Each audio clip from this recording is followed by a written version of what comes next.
right. Eternal blessings. Give me a second here and do a little bit of editing. We'll get going. This will be the final video for 2023. So just hang tight for a minute. I'm going to do, as I normally do, a couple quick edits. Hang tight. All right.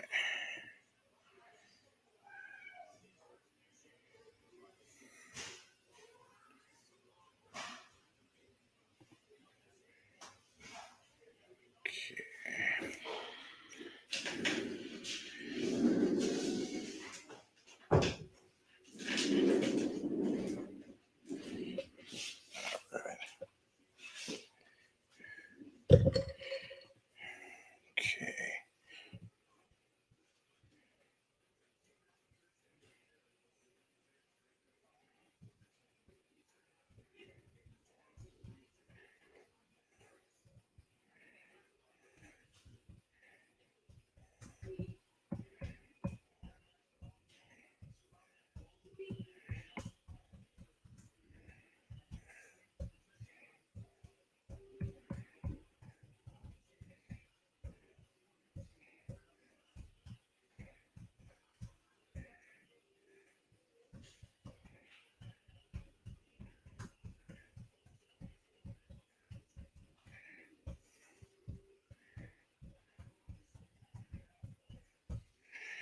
All right. Almost there.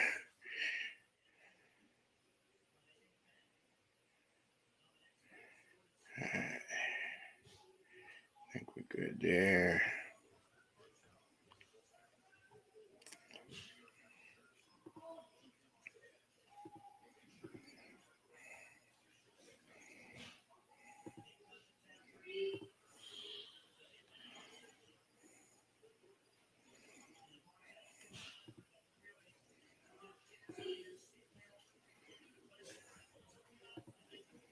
All right. I think we're good. All right. We are good. Appreciate you guys' patience. This was doing some editing for the YouTube. Let me go live on Instagram before I forget. Let's start the broadcast. There we go. All right. Infernal blessings to all. We are live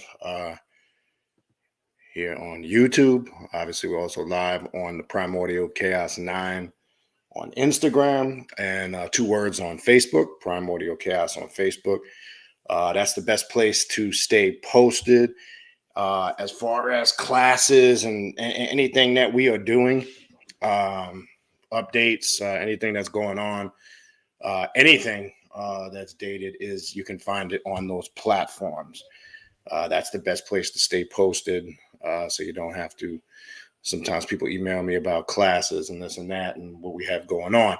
Obviously, as you know, right now we are in the middle, we're approaching the end of take a break pretty much from the Patreon and classes for Thanksgiving to Christmas. So we are pretty much winding down with that. So I kind of wanted to come on here, do a final video for the year and kind of give you guys an update on what's coming up for January and then have a final discussion for 2023, right?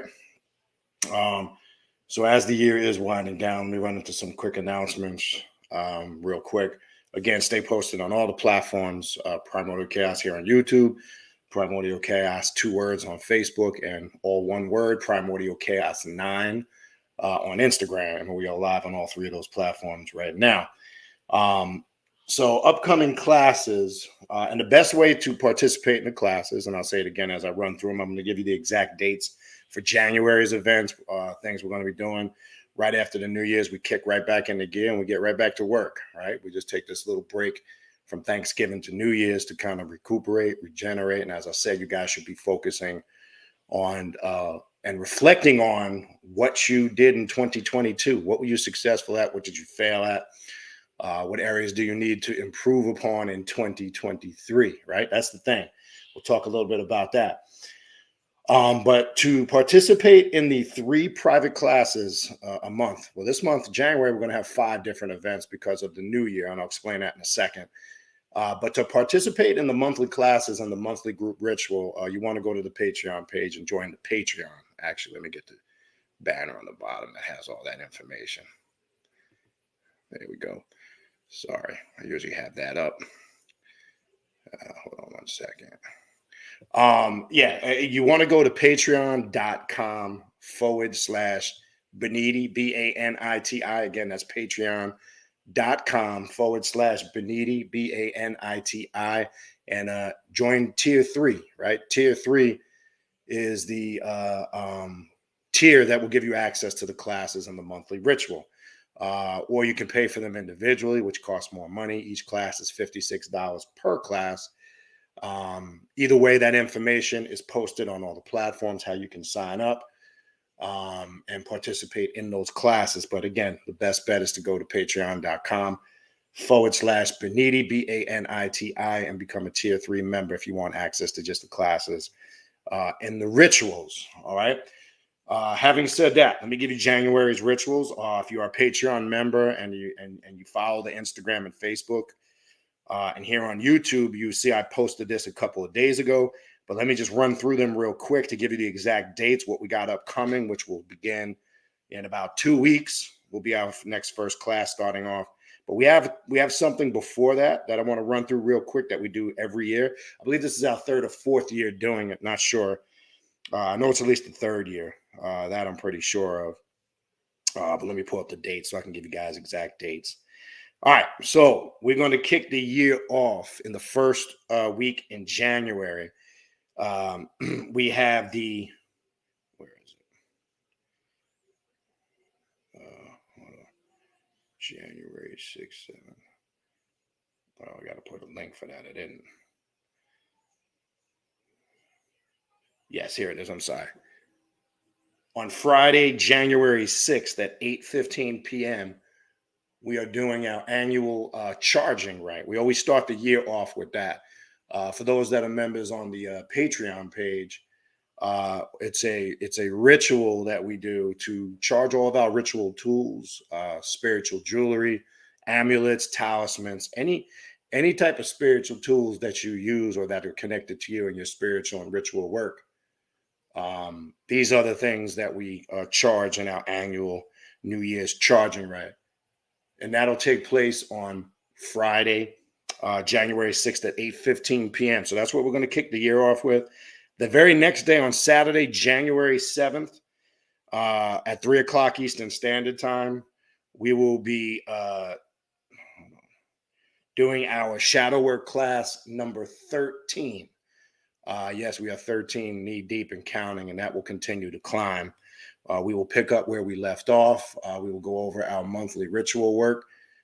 Every month in the shadow work class, there is a ritual that we do in accordance to what we're working on with our shadow work. We've been doing that for the last several months. And again, this will be an ongoing class that will continue.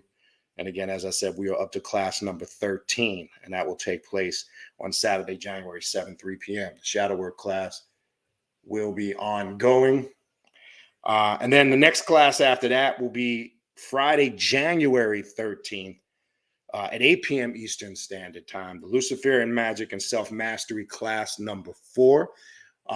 Those of you who are on Patreon, and actually tomorrow, going into Sunday, we'll be doing your Luciferian self-initiation, right? Which was the thing we concluded the year and finished the year out with. We'll discuss that. We'll get your feedback on that to see what transpired as you did your work, initiating yourself into the Luciferian current and energy. It's a powerful initiation that some of you will be undergoing tomorrow evening. So we'll discuss that and more on the 13th of January at 8 p.m. Eastern Standard Time. That's on a Friday night. And then the following Friday, January 20th at 8 p.m. Eastern Standard Time, African Witchcraft and Sorcery, class number 7. We will be expounding further on Kimbanda, different aspects of the adversary in African spirituality, how it's always been there. Kimbanda is one of the systems that has left some of the core essence of working with Lucifer, as far as sigils, spiritual practices, and other aspects. We'll talk about that and more. That'll be on Friday, January 20th at 8 p.m. Eastern Standard Time. And then on Friday, January 27th, we close out the month with our monthly ritual, the ritual of Khepera, the Black Sun. This will be dealing with, obviously, a great way to start our new year off with a ritual for personal self-transformation and connecting with the demonic or the higher self. Okay, so that's what we got upcoming for 2023, the first month in January. So we'll go to work. It's 5. We start out right out the gate hard. So if you want to participate in this, again, I encourage you guys to go to patreon.com/Baniti, Baniti. Join tier 3. And that gives you access to all the classes and the monthly ritual. Again, patreon.com/Baniti, Baniti. Also, I want to throw out there the only thing I have been doing during this kind of pause with the classes and the rituals is spiritual readings. And I have begun and have already started and are knee deep in yearly forecast readings. As you know, I do them this time of the year, from about this time of the year to the midpoint, end point of February, give or take. So if you're interested in booking a yearly forecast reading, I know some of you have already done them. Some of you have booked them and have them upcoming.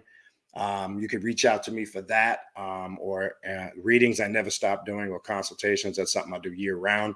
Or if you're interested in any other type of reading, clepothic demonic reading, reading with the Santa Muerte and the spirits of the dead, a deity reading to see what spirits walk with you, shadow work readings, which is always a great place to start, or if you're looking for a sense of direction, or kind of maybe a little stuck on what you should be doing at the moment.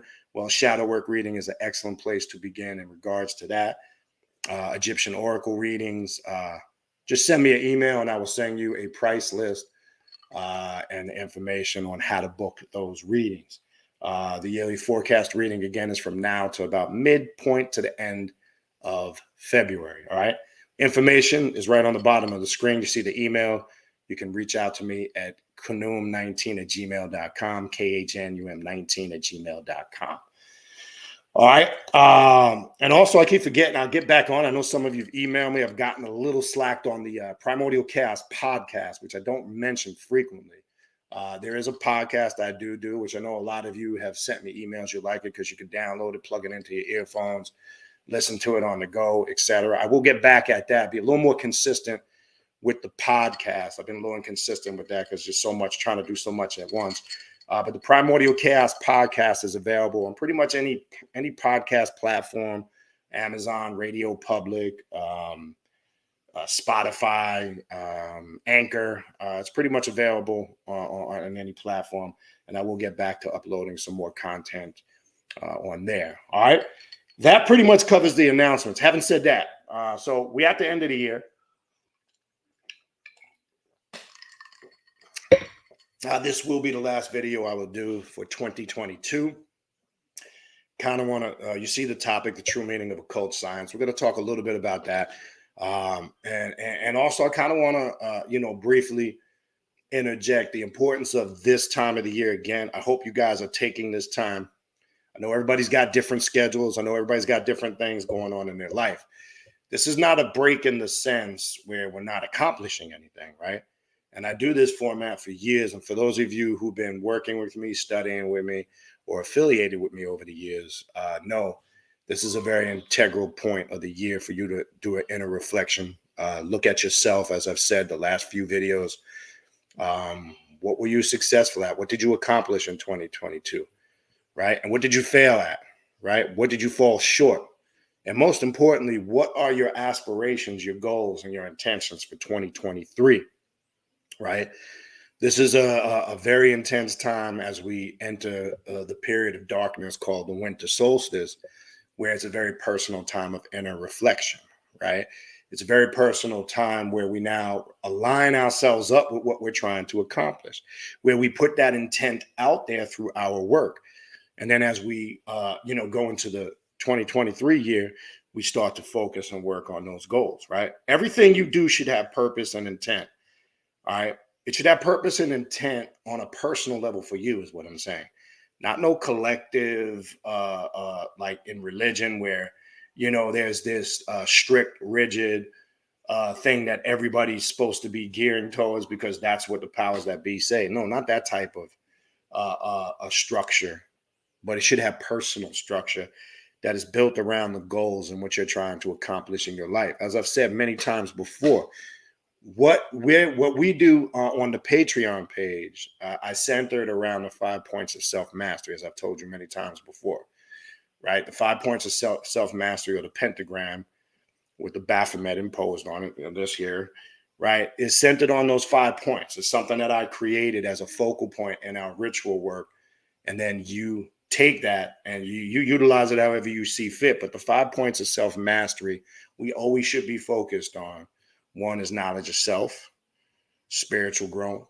Two, mental harmony, right? Being in a sound mind and a sound body and obtaining a certain level of wisdom and knowledge, so we are able to achieve those goals. Emotional, right? Being in control of your emotions. That's the third point. Having control and being able to facilitate your emotions correctly, right?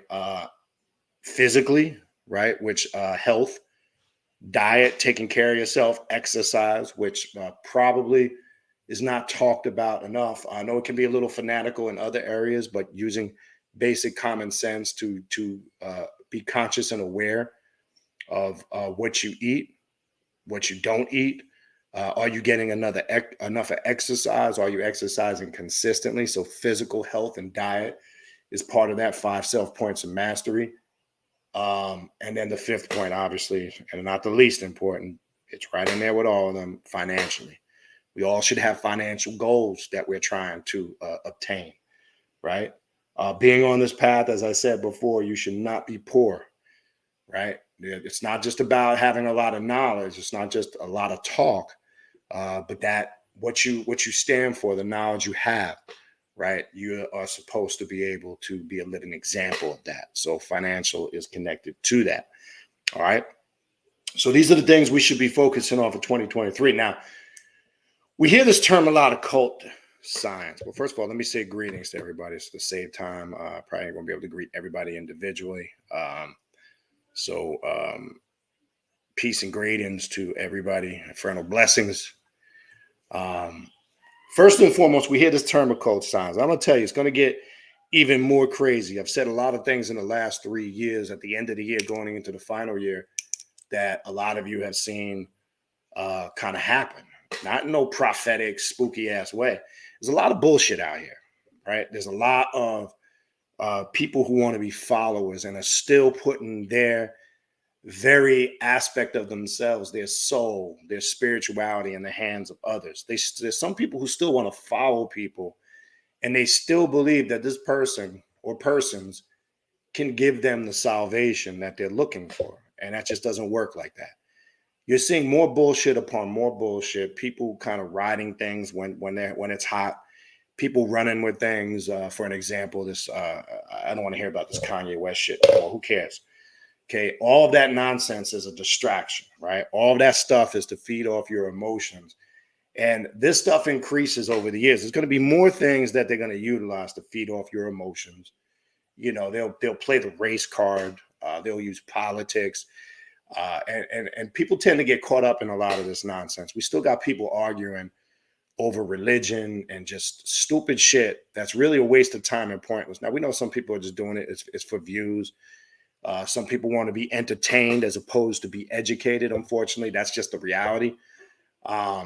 We have to, as we, grow on this path, we have to set aside all those distractions. That shit is not important anymore.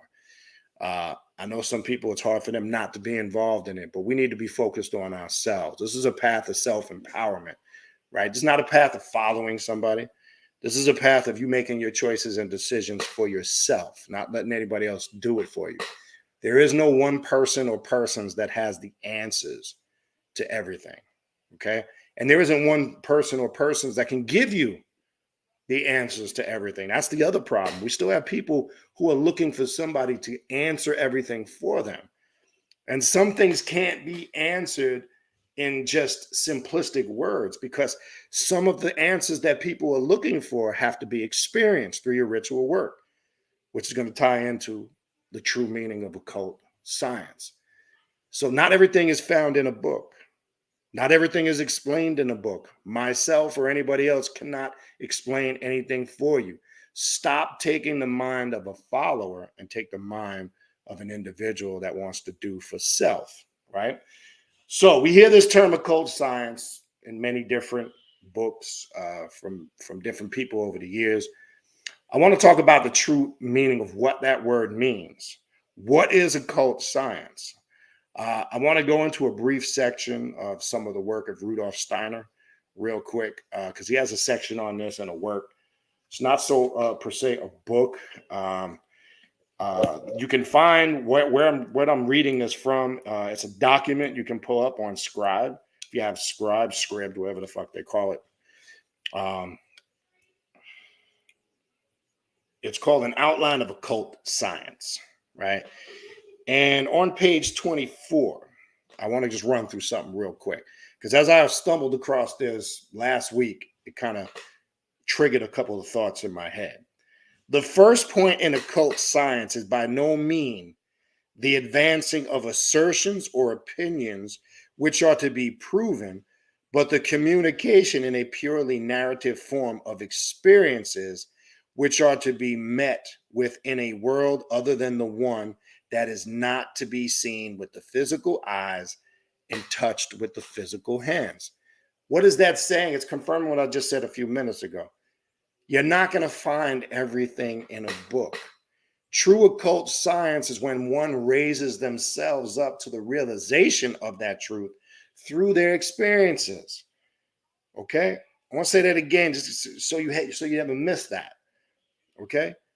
True occult science is when one raises themselves up to the realization of truth and knowledge via their experience. And not all of it is seen or touched with the physical hands or the eyes. This becomes the problem. Okay? Now, there's two sides to that, what we have to be very aware of and knowledgeable of. We have still many other people, when I'm talking about people who want to follow others and co-sign off of their own subjective experiences, that poses another problem, right? Because most people have their spiritual experiences via their subjective consciousness and their subjective realm, right? So this is important and critical to understand. If you yourself haven't had, and I've said this millions of times, if you yourself haven't had those similar experiences, you should in no way, shape, form, or fashion co-sign or sign off on them. This happens. This is how people become mesmerized because somebody says they received a download or a communication from the ancestors or the spirits. And I always shoot that down because when somebody tells me they've received a download from the ancestors, you hear this shit all the time, the ancestors this. Which ancestors are you fucking talking about? Now, if you're claiming you're getting a download from the ancestors for everybody, I need some names. It's just how we think. Because you're not speaking to my ancestors. If you can't give me names, you can't bring any receipts. It's not saying you ain't speaking maybe to your ancestors. It's not saying that you're not having some type of experience, but what people fail to realize, that experience is for them. And when they want to pass it on to everybody, and they want everybody to, I see this all the time in different platforms. Oh yeah, oh that's me. Oh, I was thinking the same. Oh, and no, stop. Raise yourself up to have your own experience. And that's the way you're going to come to the realization of these things. So not everything is found in a book, because then there's going to be people, you have people who need a source, what they call a source for everything, right? You run into these circle of people, the people who think if you can't give them a source who they think in their mind is credible, then they would consider everything you're talking about pseudo, right? They would consider everything you're talking about pseudo. That's a tricky term because sometimes that's just used when a person just doesn't want to accept what you're saying because they can't align it up with whatever sources they're claiming are the sources. And as I've said many times before, people that say things are pseudo and the sources that they use, at one point, those sources were considered pseudo. Those things don't become accepted as fact until a wide range or group of people accept them as fact or reality. That's just the reality of it. So this is why I'm saying true occult science, not everything's going to be confirmed in a book. And this is why I've been saying for years, you can read millions of books. You can retain a lot of book knowledge. You can spit and regurgitate a lot of knowledge. It doesn't mean shit if you can't apply it. It doesn't mean a damn thing if you cannot, through your ritual and spiritual work, put it into practice and get results. You see, here's the bottom line. It's a real simple thing to understand. It's a real simple thing to live by. All I care about, I'm not so much I'm not an individual who will, whether I agree with a person's path or not, okay, to criticize them. You could have your opinion, but if you live by one simple mode, are you getting results on your spiritual path? It's that simple. I don't give a fuck if you've been doing something for years. It doesn't mean anything, because I know people who've been on a spiritual path for years and they are not having any type of growth. All they do is the same mundane things over and over repetitively, and they just been doing it to be doing it because they've been doing it so long. That doesn't equate to success. That doesn't equate to spiritual growth. My thing is, are you getting results? Are you growing spiritually, mentally, emotionally, physically, and financially? Are you seeing areas of growth? If you're not consistently seeing growth in those areas, then bottom line is you need to look at what you're doing, okay? You need to reevaluate, reassess what it is you're doing. So some people think because, I've been an IFA practitioner for so many years. That doesn't mean shit. I know a lot of people in IFA that don't know their ass from their elbow, and they more spooky and religious than Christians that go to church. So it don't matter. That's irrelevant. Okay. You're supposed to be laying out your path to self-mastery. Nobody should be doing it for you. You're supposed to take in what resonates with you and then just discard what doesn't. It's that simple. That's how an individual lays their path to self-mastery out. You don't need to be exclusive. See, some people have been under this fucked up mindset that like you need to be an official exclusive member of some spiritual path. Like you need the t-shirt, the club name, the affiliation, right? The difference of what we do and what people like that do is, see, we could take aspects of any spiritual path, anything we see that will work for us and resonate with us, and we can draw from any of those things. Doesn't mean we need to be exclusively them things, because at one point, when a lot of us who came from different paths, whether we were Muslims, Christians, Buddhists, whatever the fuck we weren't able to do that because we had to follow all the rules and the regulations or whatever we were exclusive to at the time. So I keep telling people, for an example, I see a lot of people on this path who are stuck like Chuck and can't get out of the IFA syndrome. That's going to be my new thing for 2023. Are you suffering from the IFA syndrome? Santeria syndrome? Some of these motherfuckers want to hold on to the Orishi like Christians hold on to Jesus and the prophets. They're not understanding, right? They still think there's going to be some external salvation from some external spirits that are going to rectify and correct all their problems. That shit's not going to happen, people. The more you fool yourself and deceive yourself out of that, the deeper you will fall and just be devoured by your personal chaos. It's not going to happen. I've been saying now going on 3 years, every year at the end of the year, you have to let go of the old paradigms, the old ways of thinking, the old systems. They don't work. They were put there for a reason, to keep people controlled, to keep people in a certain mind state so they won't think outside the box. See, their worst fear, when I say their worst fear, the powers that be that institutionalize all these traditional spiritual and religious systems, their goal and objective is, if you think outside the box and think for yourself, you won't fall victim and prey to what they're trying to force upon you. That's not going to happen, or that's not going to change until an individual starts to shed and release all of those old things that don't work anymore. Okay. Part of shadow work, and we talk about this a lot in the shadow work class. Okay. An integral part of shadow work is what things does one person need to eliminate from themselves that's holding them back? And that could be person, places, or things, right? What people are you affiliating with that are toxic, that are in your circle, right? Starts there. People want to grow on a spiritual path, but they want to go to Spookyville first, right? They want to go to the sky and beyond the stars, but they don't want to look at their immediate surroundings and environment. That's not how it works on this path. You start with your immediate surroundings and your immediate environment. And this is what you should be doing as you analyze your year going into 2023.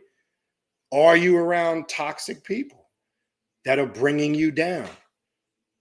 Because as I've said many times before, that's something my mother used to say to me years ago. You are the company you keep. If you're hanging around unsuccessful people, negative people, problematic people, you're going to become the same at some point. It's not a matter of if, it's just a matter of when. So look at that. Okay, look at the things that you do spiritually. What's your spiritual path? Is it really working for you? Do I need to make any changes in that area? Or am I just doing things to be doing them because I'm comfortable with it?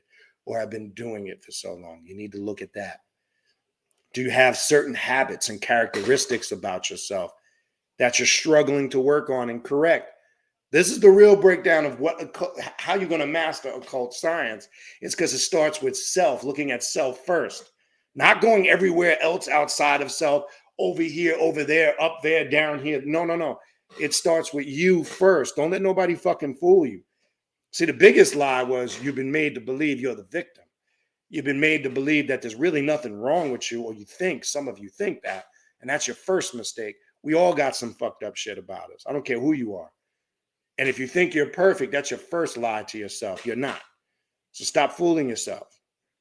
Are there certain characteristics, behaviors that you have that could be holding you back? Such as maybe you have an issue, you can't control your temper. Maybe you lack patience. Maybe you are rude and inconsiderate at the wrong times and you don't know how to communicate with people. And maybe you just don't realize that you're exhibiting these behaviors and how it's affecting you and holding you back. Maybe you have addictions you're not addressing, right? Maybe you struggle with food, drugs, sex, right? Maybe you struggle with money. You have no discipline when it comes to spending money. There's different forms of addictions. Addictions come in many forms, right? This is what the first stage of true occult science shadow work is about doing a deep introspective on yourself. That's not easy for a lot of people to do because sometimes the false aspect of our ego gets in the way, right? And we talk about this a lot too in shadow work classes, right? You know, your ego in its entirety is not a bad thing, right? It's understanding the ego, right? So it's not about completely destroying your ego, as I said before, but it's about knowing the different aspects of your ego. Now, there's good aspects of ego, such as your ego defends and protects you in times of danger, right? Your ego is a positive thing when you speak out against something that's wrong, when you have the ability to have your own thoughts, right, etc. These are all the uplifting, positive sides of our, or aspects of our ego. But your ego, there's downsides too. When you think you're the shit, when you think you know everything, and I'm so deep, nobody knows more than me, I'm the shit. When you think you're the biggest, baddest person on the planet, right? And then you find out that there's somebody else who is bigger and badder than you, right? Your ego can get you in a lot of trouble in regards to things of that nature. So part of the process is understanding the true aspect of our ego and how it functions. Now, I know there's a lot of people over the years out there, oh, suppress the ego completely, blah, blah, blah. That's bullshit. That's not true. It's not going to happen. That's just people that have no clue what they're talking about. You need your ego. You need certain aspects of it. It's just about understanding how the different aspects of your ego work, right? There's the ability of knowing when one should humble themselves, right? That's a hard thing for certain people to do when they are consumed by the false aspects of their ego. They don't know how to humble themselves. That's the motherfucker that thinks they know everything. That's the motherfucker that likes to hear themselves, talk because they think they know so much shit. That's the person, that struggles when they know they're dead wrong. It's been proven, they're proven that they're dead wrong, or they make a mistake and they can't own up to it, etc. See, that's the false aspect of your ego, because that's a person who can't accept the reality sometimes of basic things. Like, hey, sometimes you just make a fucking mistake. That's it. No big deal. You move on. But there's some people who will fight tooth and nail, even though they know they're dead wrong, and they will sit there and still swear that they're right. So all of these things is something not that we should just be doing this time of the year, or going into 2023, which is an important thing. It's something that we need to be doing regularly in our shadow work, right? It starts with self, okay? So until you're able to start shedding the old paradigms, until you are able to release a lot of old things, old ways about yourself, spiritually, mentally, emotionally, things that you're doing that are no good for you, nothing is going to change. That's just bottom line. I don't give a fuck what you read. I don't care what you think you know. Shit is irrelevant. Means absolutely nothing. All right? All right.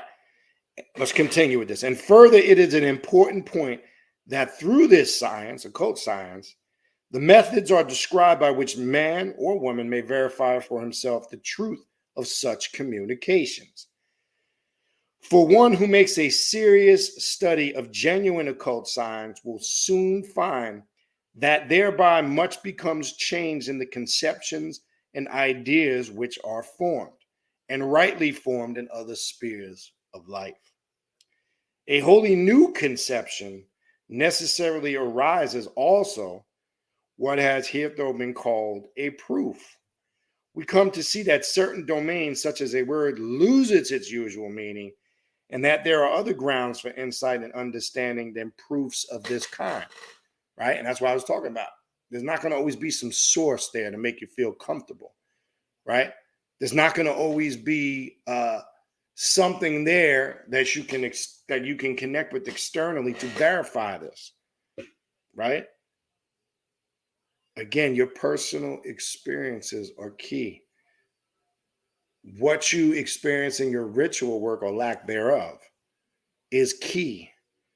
It's the only way you're going to come to the realization of these truths, right? And the all occult science is born from two thoughts, which may take root in any human being. To the occult scientist, these thoughts express facts which may be experienced if the right methods for the purpose are used. But to many people, these same thoughts represent highly disputable assertions, okay, which may arouse fierce contention, even if they are not regarded as something which may be proven impossible. So this is why when we have to understand every individual on a mental and a spiritual level has raised their consciousness up to a certain level. Everybody is evolving at different rates. So what might be a reality or a truth to one person may not be to another, not because what that individual is saying may or may not be true or vice versa. It's just there are two people that might be at a different level in their spiritual evolution or growth. So therefore, it can create a conflict because one might be perceiving, or its perception of the subject matter could be completely different of what the other is, and both are or their perceptions is based on their experiences, right? Now we have to factor in perception on a very integral level with occult science, because that perception level is going to vary from person to person based on where they're at in their spiritual studies and their growth. Now, if you don't really understand this, let me explain. Let me simplify it. It's like putting a religious Christian in a room with a metaphysicist, right? You know where that conversation would go. Because you would have the religious person that would be equating everything to the Bible, religion, and God. You would have a person who deals with metaphysics and spirituality that would be using spiritual science, would be using metaphysics, and whatever spiritual system might be being discussed. And you'd have a different perspective on the subject matter. So it's important for us when we're talking to people, we have a good understanding of who we're talking to. Okay. And I've always said this over the years, a good teacher is able to come down on the person's level that they're trying to teach. I've seen people make this mistake. You don't want to, if you're talking to a person that's a bona fide, sanctified, saved Christian, for an example, you're not going to want to talk to them about Lucifer and Ahriman and the left-hand path and demonic integration, because that conversation is going to go left quick. Okay? You have to be able to come down to them on their level, school them on their level, rectify the wrongs of all the nonsense that they deal with, and then raise that individual up from that point. That's the correct way to do it. Is it going to work for everybody? Absolutely not.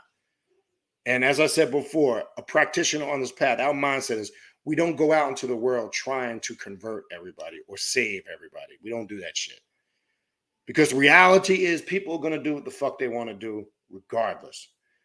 Even if you belong to a previous system and you thought you converted somebody to your spiritual path, your way of life or whatever, you didn't really do that. You might have influenced them, but at some point they had to make a conscious decision to want to do it. Okay? So our goal, we're not trying to go out there and convert people to see things the way we see it, right? We have to be selective on who we have conversation with. We have to be selective on who we pass information on to, because it has to be the right place, the right moment, and the right time, and it has to be the right person. Another mistake I see a lot of people do on this path is when it comes to family or immediate friends, stop trying to convert your immediate family and friends. Just stop. It's pointless. It's a waste of time. And more times than none, it causes more conflict than anything. Okay? And I get this from a lot of the young folks who are on this path, right? Who are, and let me say this, and I'll say it again, I've said it in the past, but let me reiterate this, okay? If you are a young person and you are living in family's house, your mother, your father, whoever, your auntie, your uncle, whoever, unfortunately, the reality is it's their house, their rules. If you don't like it, you just got to get the fuck out. I get this a lot in consultations with young folks, how they have a lot of internal conflict, over their spiritual path with family. And in digging further in those conversations, I find out they are creating that conflict because they want to debate their family. That's not how we do it.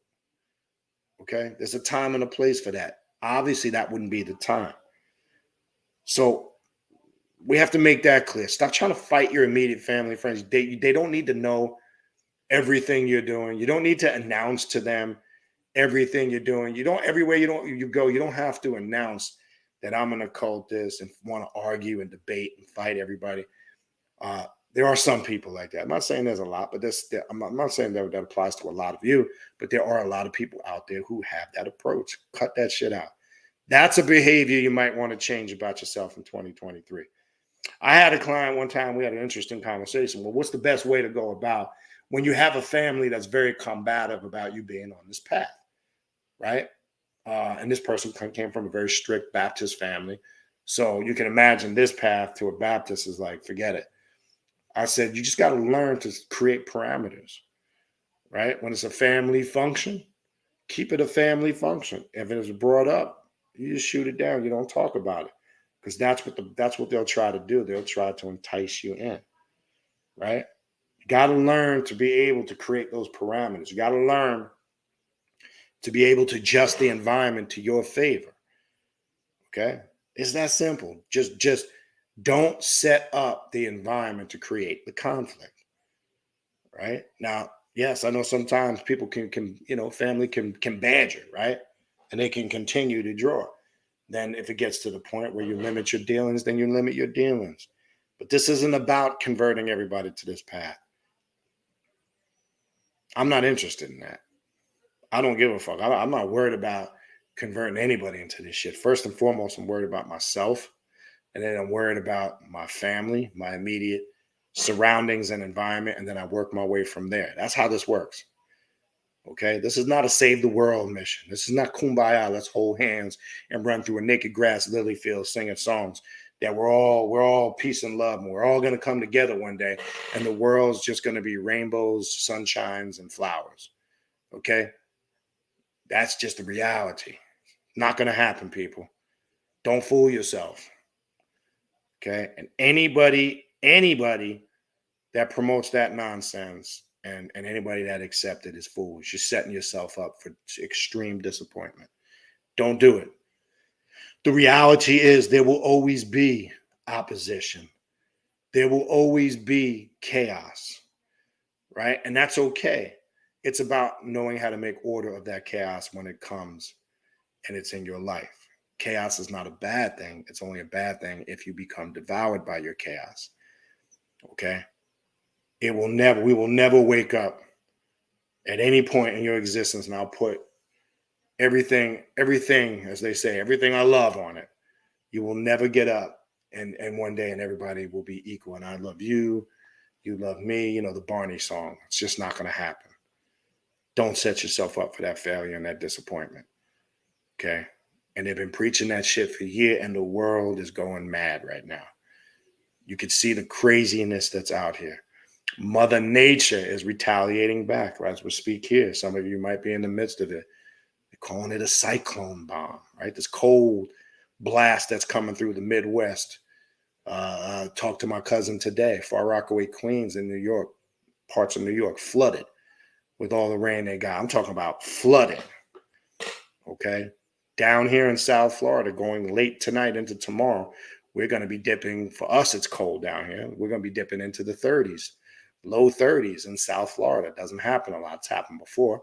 Hasn't happened in a long time, right? So Mother Nature is retaliating, okay? Because the planet is sick. And I've been saying this for years.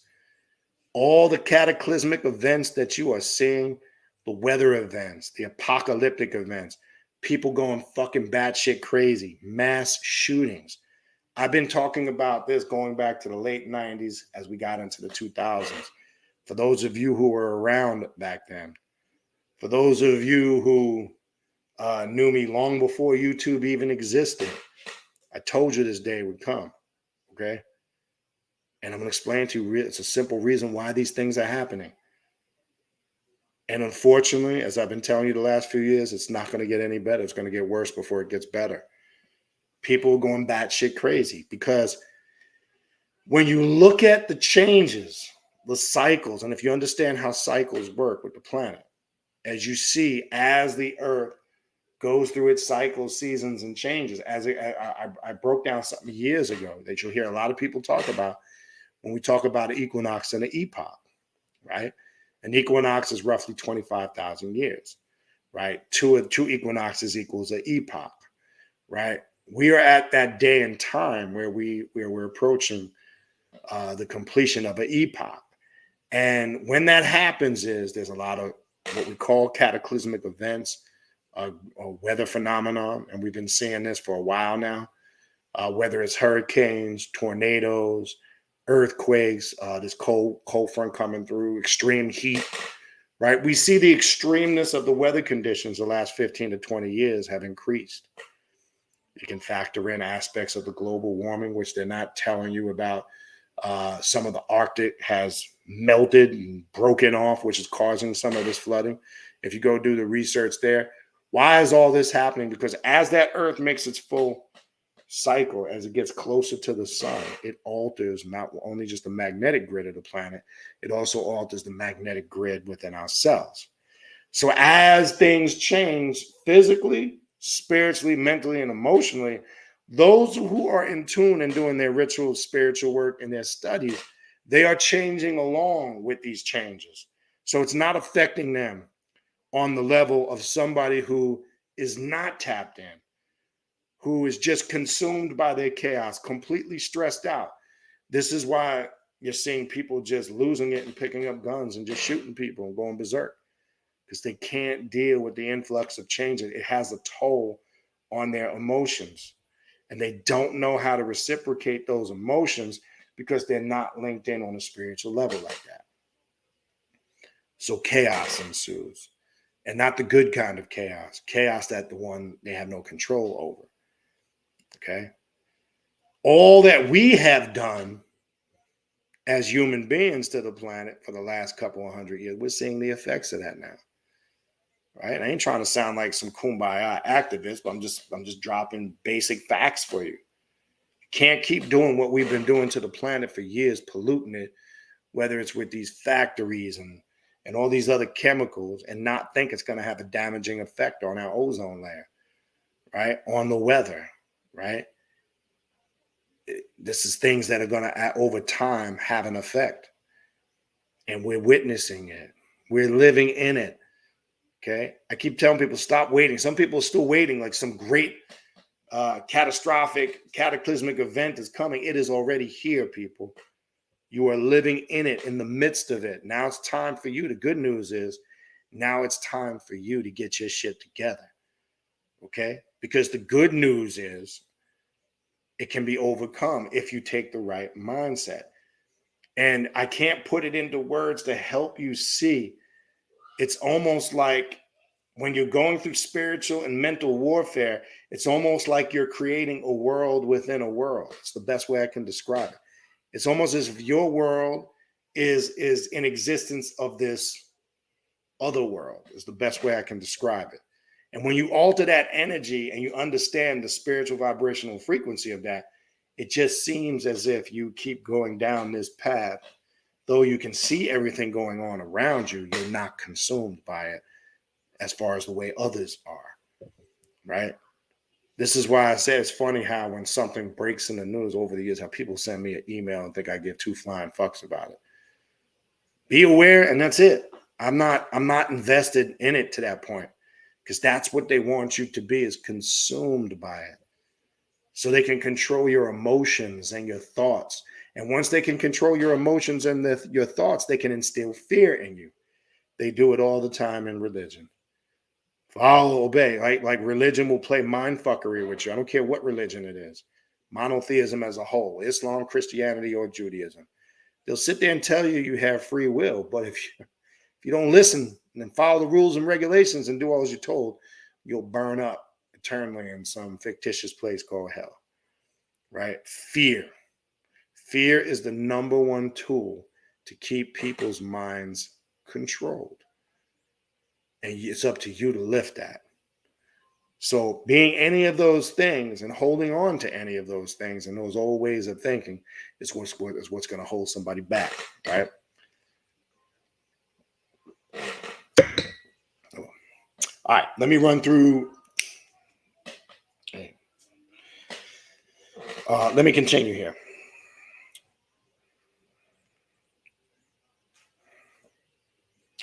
That's it.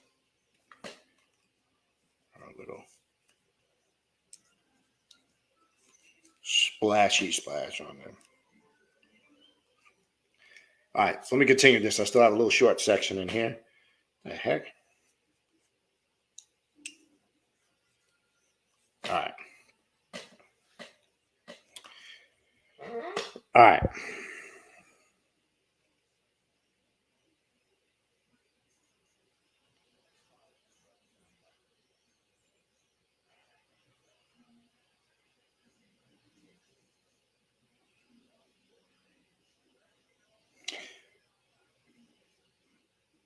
Okay, the two thoughts. Let's get back to that real quick. The two thoughts are, first, behind the visible world, there is another, the world invisible, which is hidden from the senses, and also form thought that is fettered by these senses. And secondly, that it is possible for man to penetrate into that unseen world by developing certain faculties dormant within him. Some will say that there is no such hidden world. The world perceived by man through his senses is the only one. Its enigmas can be solved out of itself. Well, all those worlds, we should say, or world as it's described here, This is your subjective universe. We hear this all the time, or your subjective consciousness, which there are many worlds or universes that exist in that, right? There is no parameters or boundaries, right? The trick, though, we've been fed through a lot of wordplay, the word universe, right, means one, right? Uni means one, right? When that's constantly pumped into us, we think that there's just one universe with a system of planets that exist in it, and we are an intelligent life form that exists within that universe, right? And we've been in a very subliminal way taught to believe that there's nothing that exists outside of that. Well, for those of you who are truly on the path, you have found that not to be true, right? Because you have connected through your subjective experiences and ritual and in your ritual work with things that negate that way of thinking, right? So this is something that is very important to consider. Its enigmas can be solved outside of itself, even if man is still very far from being able to answer all the questions of existence.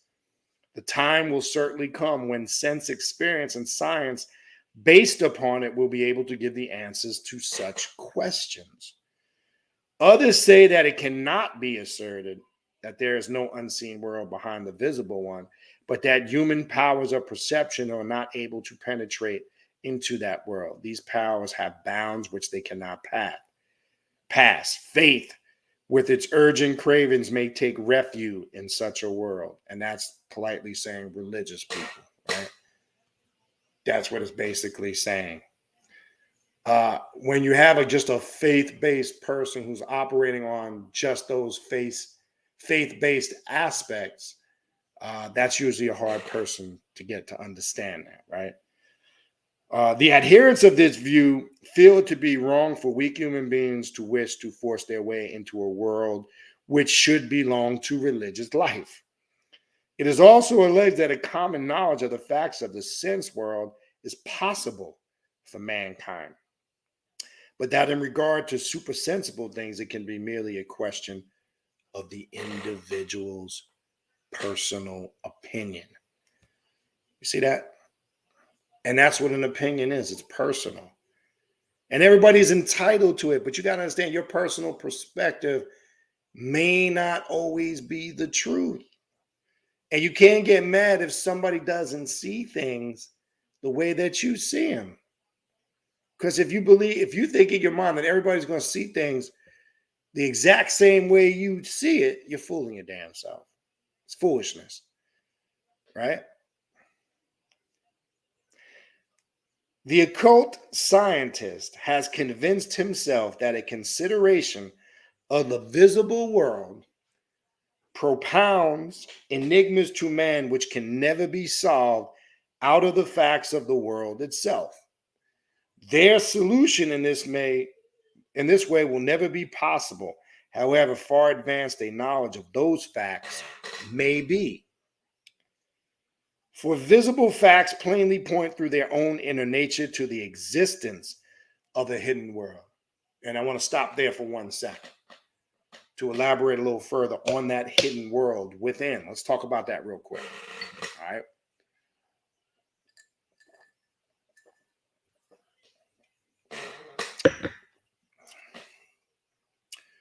Now, you always have to keep in mind a couple of things when we talk about these hidden worlds. We have to go back to the first Hermetic principle, right? So I know some people's mind may be wandering to trying to convey this image of just some physical place, and that's a mistake, okay? Because that's not what it's talking about. All right, we're going to elaborate a little bit more on that. All right, see, I'll get to the chat shortly. Brother Jack, what's going on? Appreciate it. Appreciate the donation, brother. Good to see you here, man. We got to talk soon, man. Hope you have a good Christmas. The hidden world that resides within. Something I was talking about a few months ago. I did a series of videos back early fall, end of the summer, fall. I was talking hard about your imagination, right? And your ability to use that imagination and that mental power. Because your imaginations is what creates these inner worlds. and I keep telling people this, right? When we imagine things, and in that word, to imagine, we have the root word image, right? When you're imagining things, you're creating images in your mind, right? They know when you use the power of that through visualization and the power of your mind and imagination, you have the ability to tap into anything you want. You have the ability to accomplish anything you want to accomplish. So that inner world that resides within, right, it goes in alignment with what we talk about a lot in that first Hermetic principle of Tahuti. All is mental, mental is all. The universe is mental because all things are formed on that mental plane, right? Before you carry something out, you must formulate it on the mental plane. And it could be something that's so simple. Tomorrow, you might have a day planned out, right? You had to visualize in your mind, I'm going to get up, I'm going to go here. Then I'm going to pick that up there. Then I'm going to go to my mother's house or my cousin's house. But what you're doing is you're visualizing that, right? You're carrying it and you're formulating that whole process in your mind, and then you actually carry it out. Well, that happens with everything in life. Now, if you applied that same science to what you want to accomplish and become, if you want to be a motherfucking astronaut, you need to see that, play that out in its entirety in your mind. I'm talking about visualize it to the fullest. If you do it there first, then you have the ability to bring it into your objective consciousness or your objective universe, right? That's the inner world that we have lost the ability to connect with through indoctrination, through religions, through dogma, through systems of education and society that conform you to a certain way of thinking, etc. The list goes on and on. Okay? We have to have the ability to tap back in to those inner worlds. That is the true breakthrough one will get and understand when they've truly tapped into their own personal occult science, right? And that's why I'm saying that's the true meaning of occult science. And the bottom line is this: you can read books, you can gather information, myself can help you teach that and others, but it gets to the point at some point you're going to have to do a certain level of work to get that true understanding. That's my whole point. Nobody can do it for you. Okay? You have to want to do it for yourself. Okay? So once you have that ability to tap in and you have that understanding, you have that power, that's when things start to change. And it's something I'm always talking about, and I say it very, very, very strong over the years. Your purpose and intent must be sharp, right? And your approach, right? So with purpose and intent, right? That's the foundation, of core of what you're trying to accomplish in life, right? Your approach, though, is the key of how you carry that out. And unfortunately, not everybody, but unfortunately, some people's approaches are very fucking sloppy. They're weak. They're inconsistent, just lazy, right? You can't be complaining and bitching and moaning that your life is a hot mess. You ain't getting results. Shit is all fucked up when you're not taking a look. Are you putting the consistent effort in? Are you doing consistent work? Are you putting the energy and the time that needs to be spent to get things where you want them? If you can't answer yes to them questions, then 9 out of 10 times, you're probably the problem. You're probably the reason why you're not getting any of those results. Okay? That's just the reality of this. Okay? So this is why we have to look at that, right? So as I've said in the past, don't let nobody take away the power of your imagination, right? You always hear people say, like when you hear success stories from whether it's could be actors, entertainers, athletes, or somebody that has a story of success in life. Maybe somebody that started, they came from very humble beginnings of nothing and blossomed and started a corporation or a very successful business, right? We always hear in these stories, the person always says one thing: Never let anybody tell you you can't do something, right? We hear this all the time.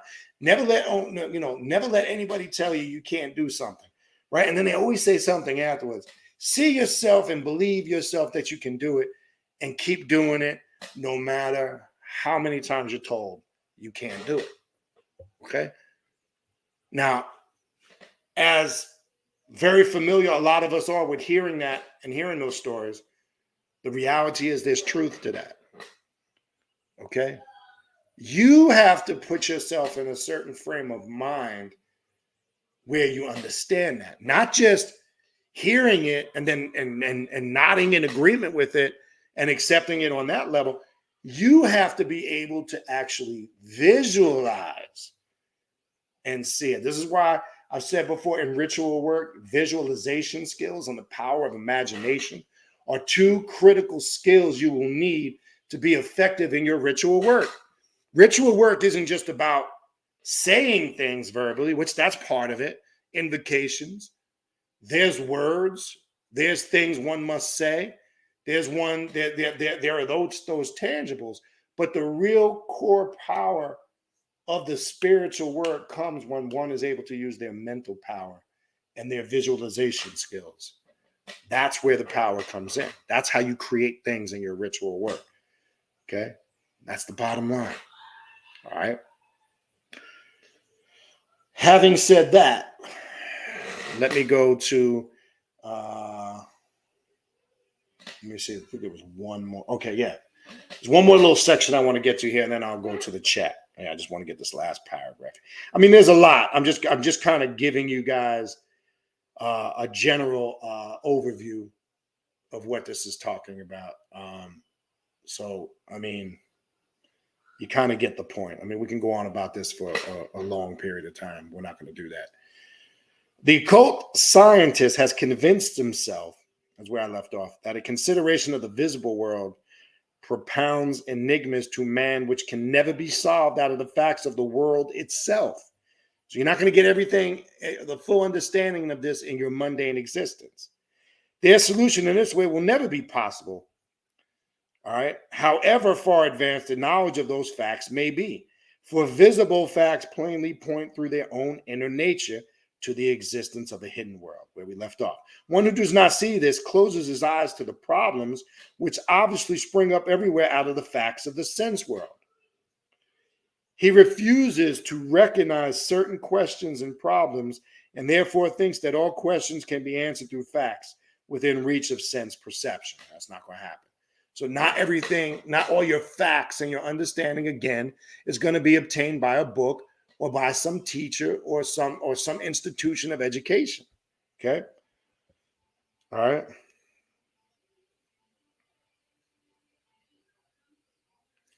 The questions which he is willing to ask are all capable of being answered by the facts which he is convinced will be discovered in the course of time. So this truth that you lay out in your spiritual path develops over a course of time. So let me say something to another group of people who think they're all going to figure it out just like that. There's the other people who have no patience at all, and they think they're just going to get it lickety split. I'm going to do a ritual here and there. I'm going to read a few books. Boom, I'm an occult master. I know everything. This is a lifelong journey, people. This is a constant process that unfolds over an extended course or period of time. Anybody that tells you otherwise is full of shit and don't know what the fuck they're talking about. Point blank. This is work, and it's work on a consistent and daily basis. For those of you who've been around, know, I didn't get to this level in 6 months, a year, 2 years, 5. This took over 15 plus years and counting before I even got to it. Now I'm approaching 25, going on 30 years. Almost at the 30-year point. It develops over a course of time, people. And this is why you will hear in a lot of old mystic sayings, patience is the hardest school to master. Let me say it again. Patience is the hardest school to master. And we're not just talking about, yes, everyday patience, like with a significant other, a sibling, a family member. Yes, that too. Spiritual patience is a hard, thing to master. Because people want it now. People come on this path and then here for short period of time. And then they get disappointed because they didn't get what they thought they were going to get. And it's like, damn, you was only here. Would you put in 6 months of work at that? A year? What you thought you was going to be a fucking guru? An avatar? What the fuck you thought you was going to be? See, if you know me from day one, I've never promoted this path as a quick fix because it's not. If anything, when you come on this path, you're going to work harder than you ever worked before. You're going to come to the realization and reality of shit you never came to before. And then some people get taken back by it. Like, oh shit, I didn't know this involved this. Oh yeah, it involves this and more. All right. Every genuine occultist admits this. But why should one, when he asks no questions, expect answers on certain subjects? The occult scientist says that to him, such questioning is natural and must be regarded as wholly justifiable expression of the human soul. Science is surely not to be confined within limits which prohibit impartial inquiry, right? And then last thing I want to finish with here, the path to occult knowledge will be found at the fitting moment by every human being who discerns in what is visible, the presence of something invisible, or who even but dimly surmises or divines it, and who from his consciousness, that power of cognition, are capable of development, is driven to the feeling that what is hidden may be unveiled to him. One who is drawn to occult science by such experience of the soul will find opening up before him, and I know I keep saying him and her, not only the prospect of finding the answers to certain questions which press upon him, but the further prospect of overcoming everything, here it is, which hampers and enfeebles his life. See that? If you want the answers to your life's problems, or you want the solutions, you want effective methods how to overcome those things, this is laid out and develops over a natural course of time. When the individual develops consistent practice, when the individual is putting in consistent work. See what it's saying here? It didn't say snack, crackle, pop. It's going to happen for you overnight. It's saying when the individual makes the intent to set out on this path and is coming genuinely from the very core of their soul, when what they're feeling and what they're yearning for and their desire to want the answers to these things is burning from the very core of their existence, their soul, that's when that which is unveiled or hidden to the individual is revealed. The spiritual world is opened. And the answers now start to come in abundance. So simply occult science is a process. It's a way of life. It's a practice. Right? This is what I wanted to get you guys to see. And this is to me was an important final message, because this basically embodies a final message for 2022. This basically embodies what we're trying to accomplish by being on this path and how we should approach it and what methodology we should use. Now, there's wiggle room in that methodology. You find the formula that's going to work. That's just the methodology as a whole, right? That doesn't mean there's going to be one just basic, simplistic methodology that's going to be laid out for everybody and it's going to work. No, you got to take that concept, that method, and now you got to wiggle with it, play with it. How's that going to work for you now, based on what's going on in your life, based on what you're got going on around you, based on the challenges and the situations that you are facing, right? All of that has to be factored in when looking at this, all right?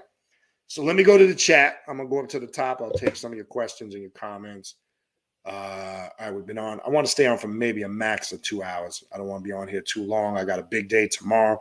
Well, first and foremost, let me say this for those of you who do celebrate the holidays. I hope everybody had a happy Thanksgiving. I know I did. I've been enjoying my downtime from not doing any private classes, and Patreon just gives me a nice little break. I've been spending time with the fam. I've been loving this time off. I'm not going to lie.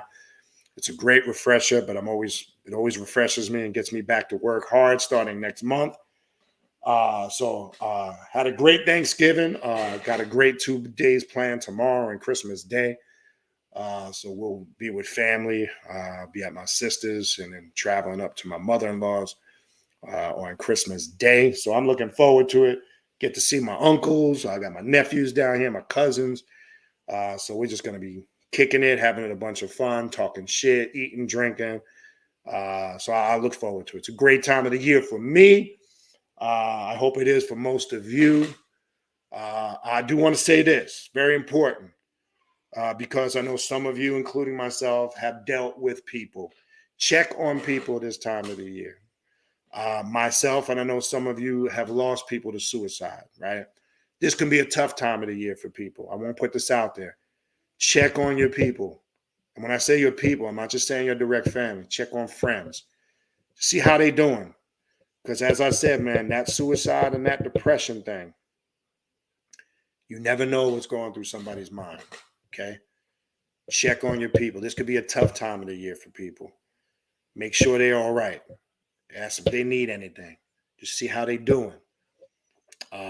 Something that brought this back to light for me, which brought a lot of similarities to my best friend I grew up with who committed suicide. Some of you guys probably heard about a week or two ago, which I didn't really know the guy that well from TV, knew of him. That guy, Stephen Twitch, who was used to be the DJ on the Ellen show, and which I've seen him on there. Very sad story. Okay. Here's a guy who looked like he was completely happy, had everything going for him, and just celebrated his 9th wedding anniversary a few days, checked into a hotel and took himself out. You would have never thought.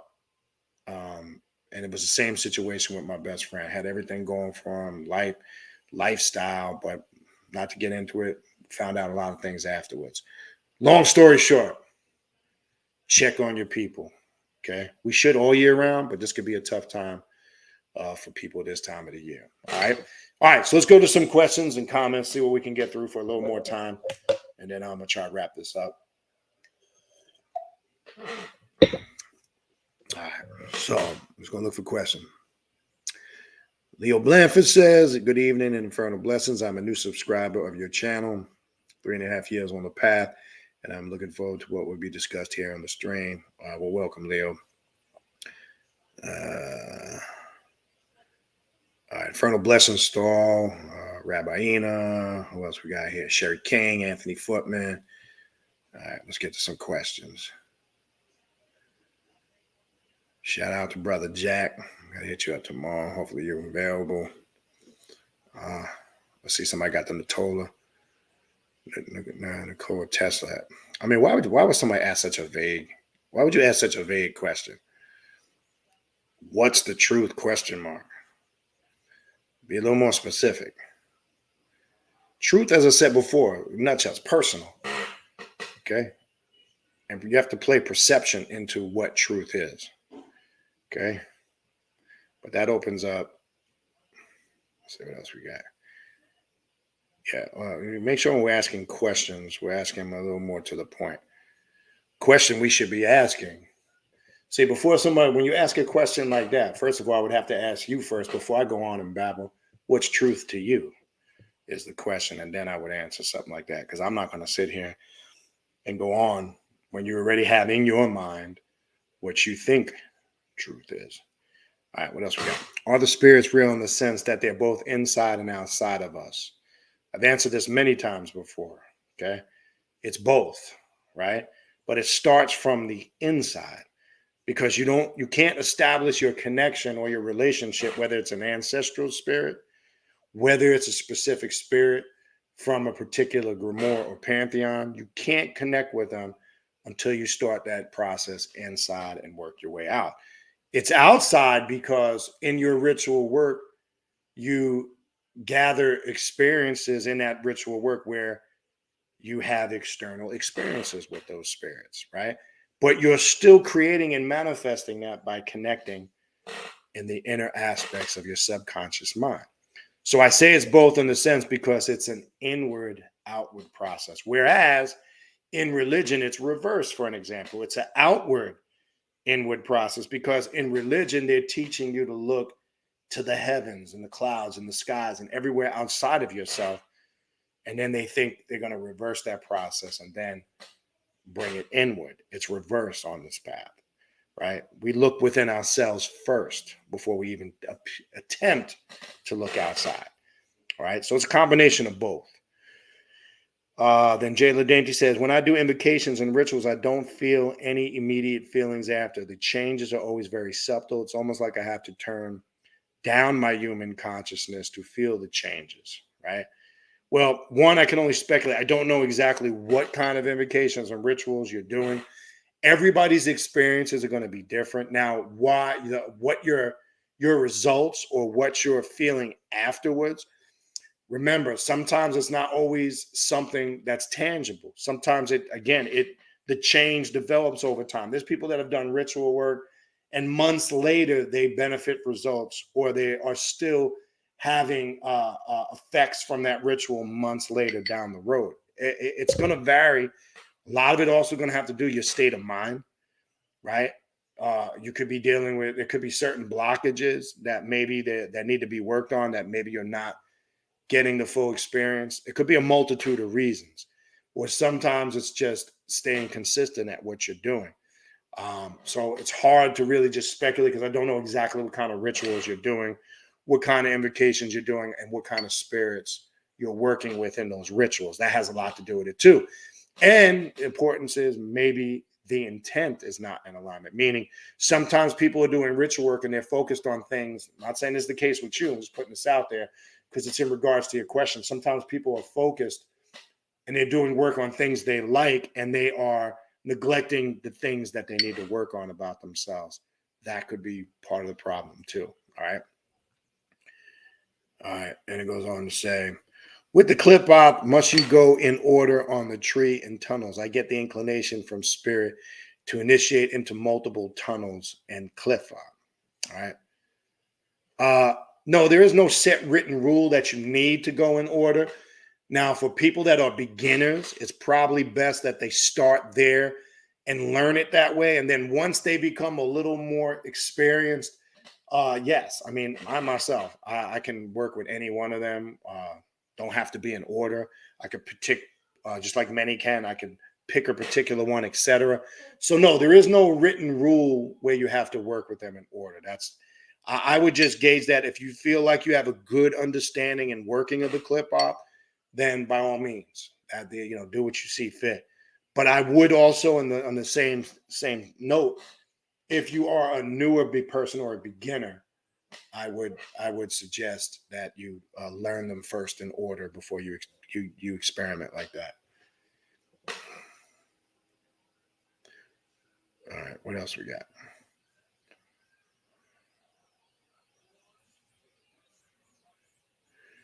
Okay, now let me say, how do I increase my memory when getting messages from meditation? I find myself interrupting meditation to write message down that I get. Well, yes, obviously when you stop, you're disconnecting from your focus and your concentration. Now, I can only tell you something that works for me. This may not work for you. I never stop and write anything down in my meditation. If I do, it's afterwards. So what I would try to do is retain what you can remember to the best of your ability, because it's going to be hard to break that focus and concentration and go back in, right? So how you simply increase your memory, right? Where you don't have to stop and write those things down. Train your mind when something or that message comes to pause, and there's a process called storing it in the memory bank. Take that pause, and as you reflect upon the message, repeat it back to yourself and then store it in the memory bank or the subconscious. Now, this is effective because then when you're done, you could be able, if you keep a journal, like some people like to keep a magical journal or a diary, then you can sit down afterwards, right? Take a few deep breaths and go into that memory bank and recollect and write down what you remembered. Now, it might take you a few times to do that to be successful. So you might have to continue that process until you're able to. But yes, it is tough if you stop in the middle of that. It's going to break your focus and your concentration. It's going to be tough to pick up. Now, yeah, some people can get right back in. Sometimes with ease. Sometimes it takes people a little more work. I don't like to stop at all. It doesn't work for me. I like to, if I'm going to record anything down. But one thing I've been given the gift of is I can retain shit. It's not hard for me to retain. So everybody obviously is different. So I would try that. It's the best thing you can do. Real simple. Does anybody else have any questions? Or come on, people, where's the questions? Just in a short tips for making any ritual I get from a just change however you see fit to change it. I talk about that all the time. All I simply say is never copy a ritual to word for word, letter for letter. Do anything you can to personalize it, to making it own, changing something in the ritual, adding something to it. You can alter certain words or change certain words to fit what you're doing. Just anything to personalize it or customize it to yourself. Just never do it word verbatim. Reason why is because the person that creates that ritual, you're tapping into the same energy that person. You're literally, if you perform it the same way that person performed it or carried it out, you're connecting with the same energy, and maybe that's not fully in alignment with what you're trying to connect with. So that's why you should always personalize it and customize it to yourself.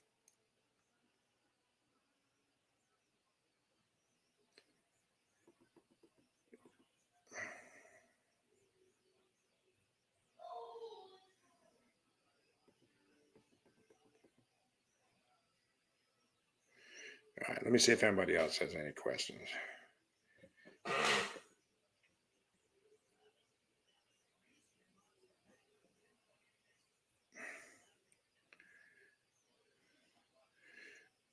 Okay.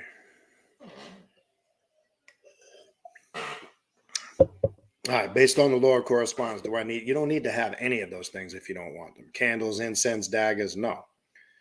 Are invocations in concentration enough? It can be for some individuals. I've showed people there's something you can do is create a mental astral temple. You don't need any of those things. Only thing you really need is your mind. The altars and the physical working spaces are things that just enhance the spiritual vibration and the frequency. Are they needed? Absolutely not. You can do magic any place, anytime, anywhere, just with the power of your mind. You don't need any of those things. But does that work for everybody? No. Relaxing nature. Just to be short-winded with your question, because do you have any recommendations on supplements to take for health? It depends on what you're trying to focus on. Now, if you're saying overall health, you should always be taking anything focused, especially now with a lot of these viruses and strands that are out there, whatever they want to call it, COVID and this flu season looks like it's pretty bad from what we're seeing up until this point. Anything to boost the immune system. So, for an example, I did a couple of times. I even brought the supplements on video, which I'm not going to do that here. But great, anything for your immune system and your central nervous system. So, for an example, you should be taking a high quality, at least 1,000 IUs of D3, right? Because D3, they're finding out in a lot of these viral strands, which is key for immune building, right? Which actually you get your natural source of D from the sun. But sometimes people that live in colder environments don't get enough of sun, say as some of us that live down here in the tropics. Even then, so you need to make sure you're supplementing your D. They're finding out that most people who had serious strands of these virus infections had a very low level of D. So I would always strongly encourage D, a good B complex enzyme, not just a regular B, right? You can take a vitamin B complex, but an enzyme, a food enzyme complex. There's several different ones out there. That also helps build up the proper function of the central nervous system and the immune system, right? NAC, right? Which I talked about that in the past. NAC is for also assists in proper neurological and immune function. Vitamin C, obviously. I like to take a vitamin C with bioflavonoids because it absorbs better. So that's that. Multiple vitamins, I'm going to tell you this, very overrated. I know a lot of people because you piss half of them out prior to absorbing them.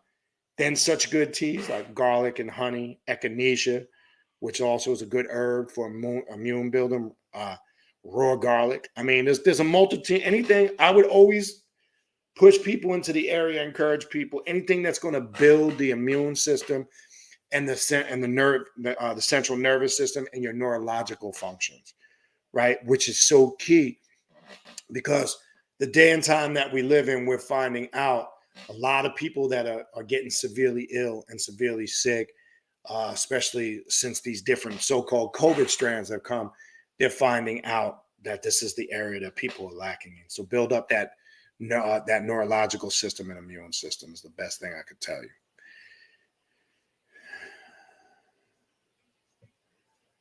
All right, the inner universe down to the atoms, particles inside of each leaf in all areas of your body are two unique formulation of worlds themselves. Everything and every aspect, all oneness. Yes, interlocking comment from Lady Shalish.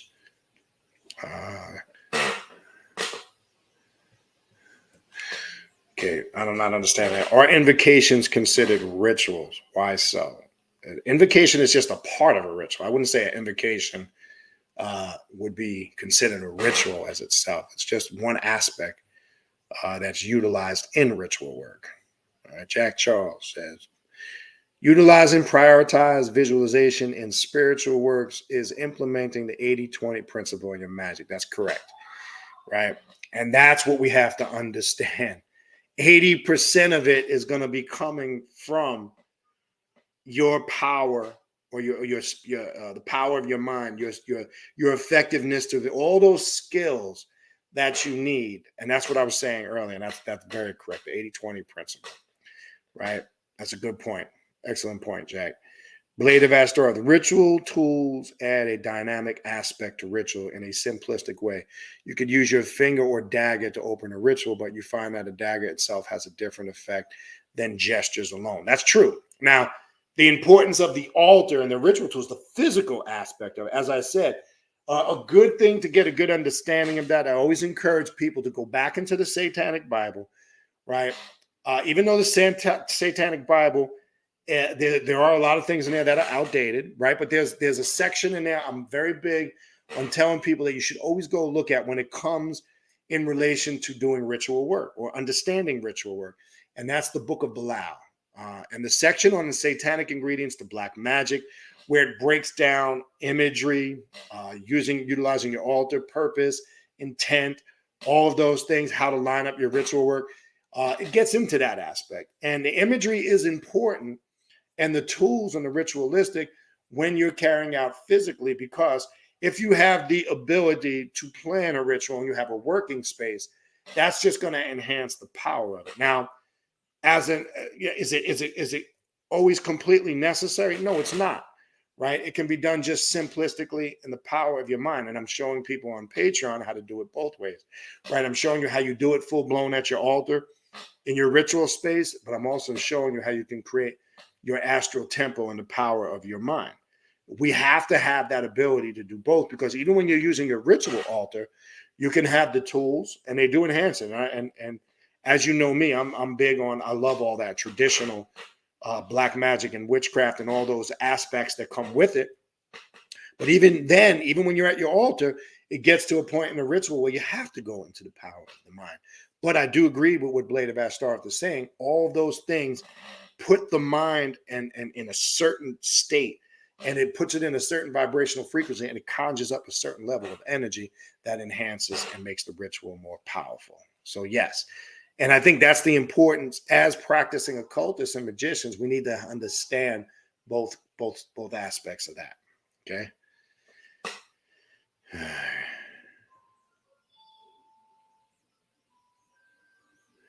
And that's true. And a lot of initiatic rituals, like in the OTO initiation, or certain initiate, it's true. If there's an initiatic ritual where they put a blade to your throat, or if it was a thing, it wouldn't have the same effect, right? So ritual tools, imagery, all of those things do play a part also. All right. I do agree. Question. I've been wanting to ask, what's the difference between suppressing emotions and controlling them? It's a good question. I often hear we shouldn't suppress them, but isn't controlling a form of suppression?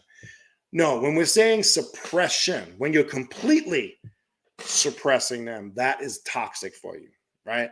So it's different when you are controlling them to the point where you are, if you're suppressing completely would be a person who thinks it's going to magically just go away on its own, or a person maybe who's in a lesser path thinks they can pray it away without addressing it head on.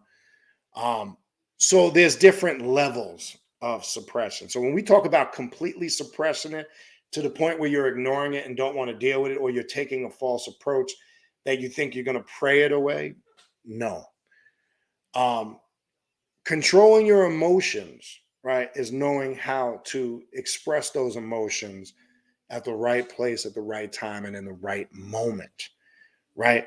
So suppressing them to know how to facilitate them is one thing, but suppressing them and to not deal with them and suppressing them completely is toxic to the individual. So, for an example, anger is an emotion that can be very destructive if not expressed, right?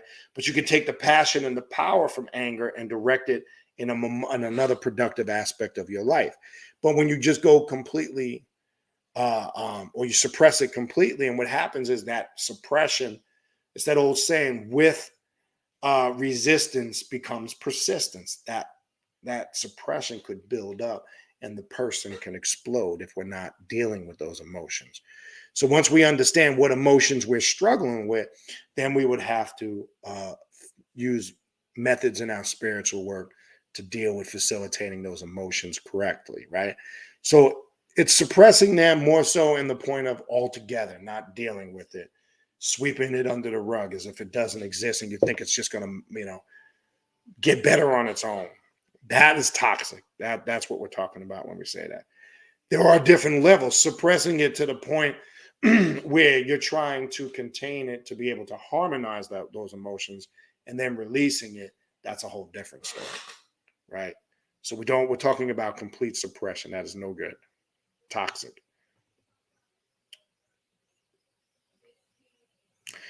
Kiona, I did get your email. I saw it before I came on about that star. I don't think that was me. I think you got that confused. Uh, you might want to double check. I'm gonna have to go back and look, but I don't think I was the one that told you about that star, unless I don't remember. But I'll take a look. Okay. She says, lately I've been feeling a sense to create a signature scent, or how important or is important to have a signature scent? It's personal. If you're getting that inclination, that feeling, then do it. It's so there's something there for you to uncover. Is it mandatory? There's nothing again written in stone where that it's important or not important. So it's irrelevant. It's very personal, right? So it's not. If you're getting that personal inclination, I would follow through with it and carry it out. All right, I would carry it out for sure.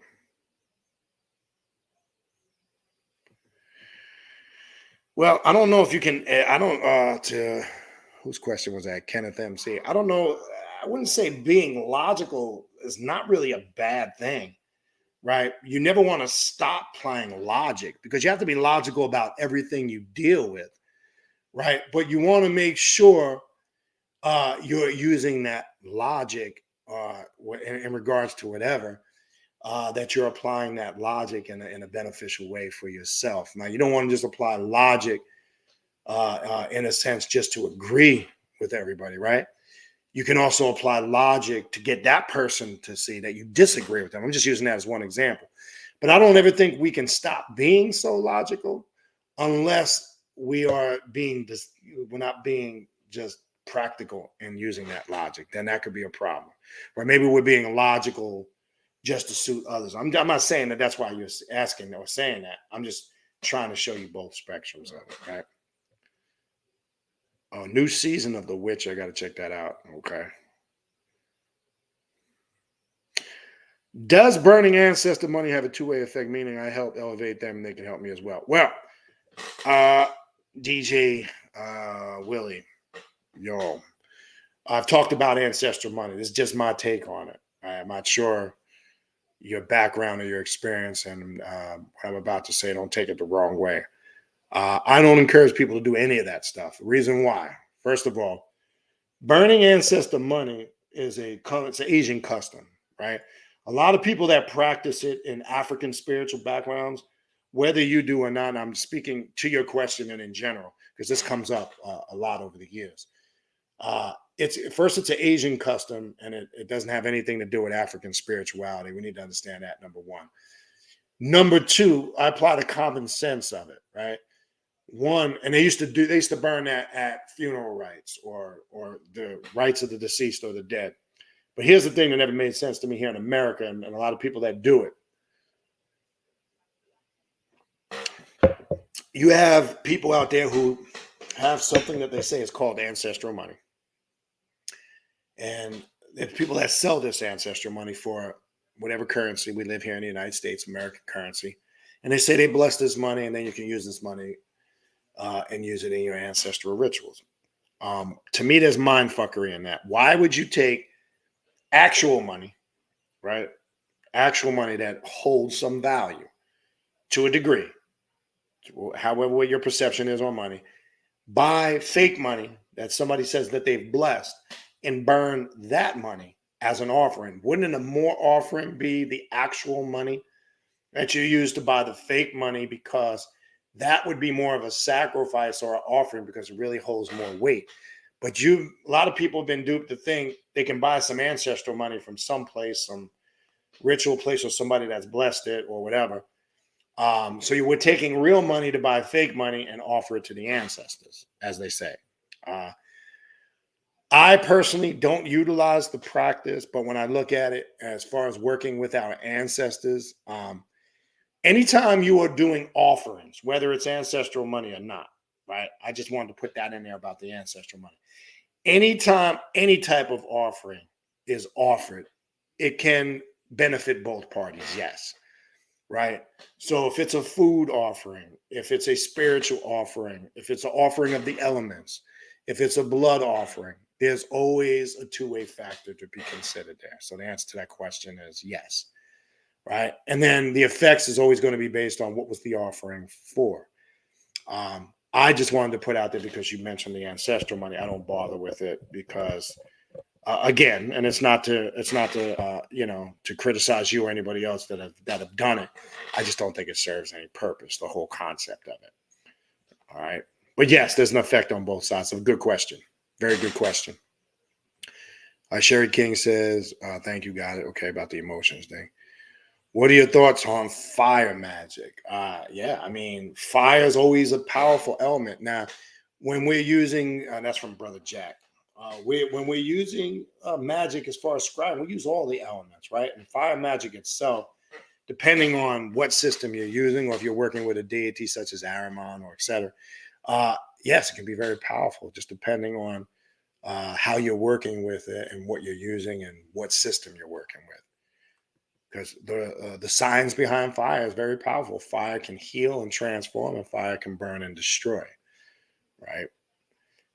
Blade of Astor, you're definitely correct. When you say having all these books is only one aspect, just like a cookbook, having the recipe doesn't mean you cook. That's a good point. I like that.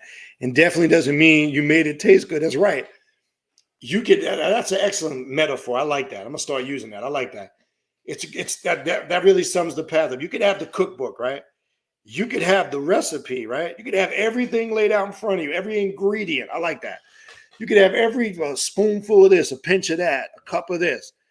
But if you don't take that and carry it out and put that work in and create that recipe yourself, it don't mean shit. That's my whole point. Good. That's an excellent metaphor. I like that. Excellent metaphor. Yeah, give ancestors the real thing. And again, this. And it's not this. There's a good question by DJ Willie. This has come up a lot over the years. The ancestral money thing. Somebody came the last time it came up. I can't remember, but somebody said they got some ancestral money from somebody who claimed they blessed it.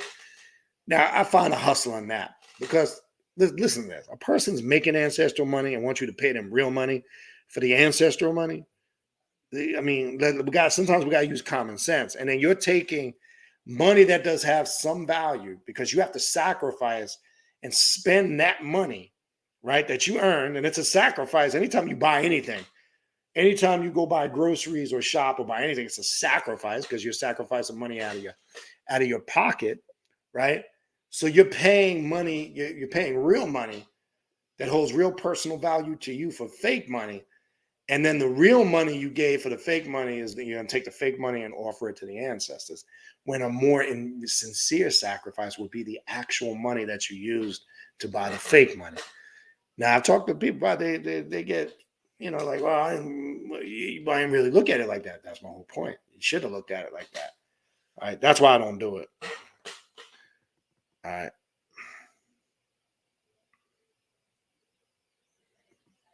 All right.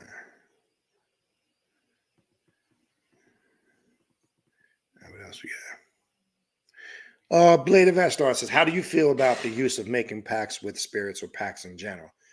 I always said this about pacts, right? Make sure you are willing to be dedicated to that pact. So I'm all for it if the individual understands what they're doing. As far as sometimes people make pacts, say, with spirits, and they don't understand the responsibility and the obligation that comes along with it. So I'm fine with it as long as you're committed and you understand what it involves. But we do understand, we have to be aware, maybe for those that don't know, shit can go wrong if you don't really understand what you're doing in regards to that. I've seen it go a little haywire. So I would just say the person needs, to be very aware of what they're doing and why. Now the question is, why are we making the pact?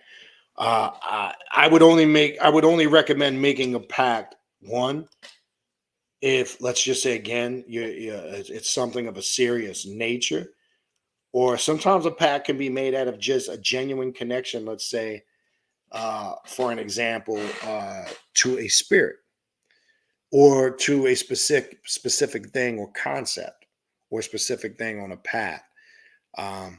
So as long as you're knowledgeable and you understand your purpose of why you're doing it and the responsibility that comes along with it, hey, nothing wrong with it. Now, Kenneth MC, have you ever brought into the theory of ancestry debt? Now, there's something that's close to that I do talk about. It's called ancestral trauma, right? Which there is a connection to that.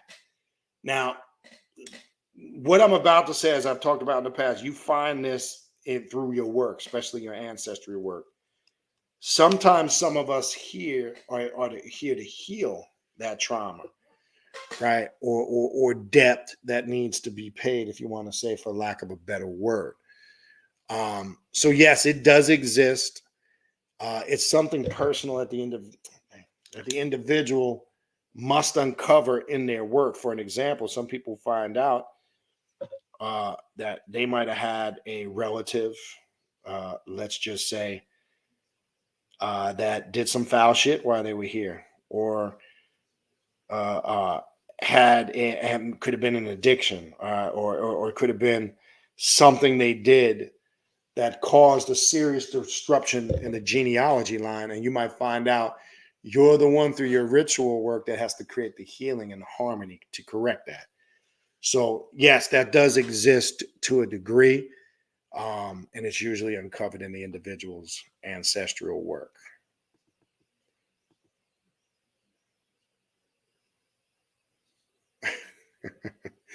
But money, real money. Hey, if that was in reference to the ancestral money, either way, you're giving up the money. You're giving the money up either for the fake money or you're giving them real money up. It's one of the two, but either way, you're still giving the money up.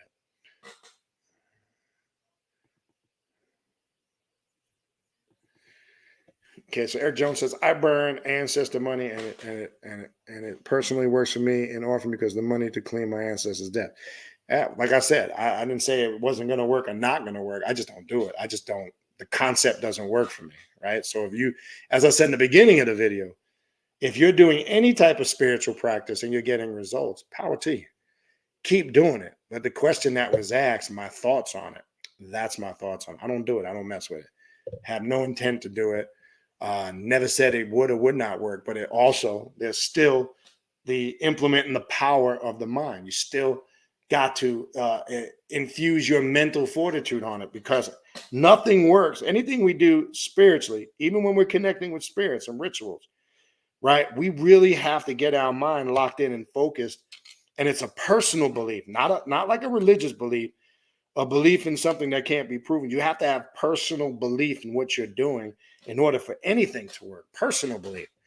And usually that personal belief is based on the facts and what you've garnered in accordance to that practice. So if burning the ancestral money and in your words, as you described, has cleaned your debts, then knock yourself out. Keep doing it. I'm just saying I don't mess with it. Doesn't do anything for me. Don't have any interest. All right. Relaxing nature. Is there any places you recommend to get good quality incense? Now, I found a lot of good places. I go on to eBay. Alexa, turn off. That shit's crazy. Alexa, turn on. I like to go on to eBay, and I found a couple of Russian Orthodox monasteries. I find monks and monasteries that use the natural resins tend to make the best quality incense. There's also a brand that you can find on, they have them on Amazon. It's a Swiss Arabian. Hold on. Let me pull it up real quick. I always get the spelling wrong.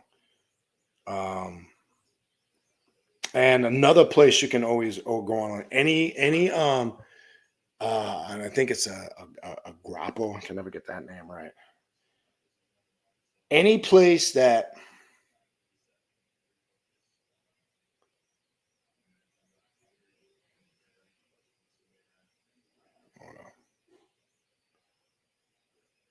any like Catholic supply religious company usually carries some of these natural resins and rocks from a lot of these monasteries. Hold on.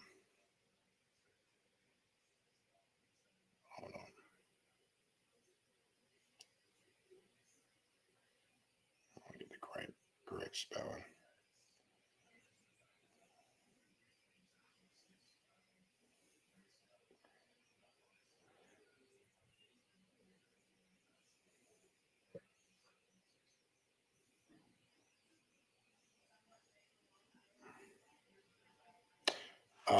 Bokor.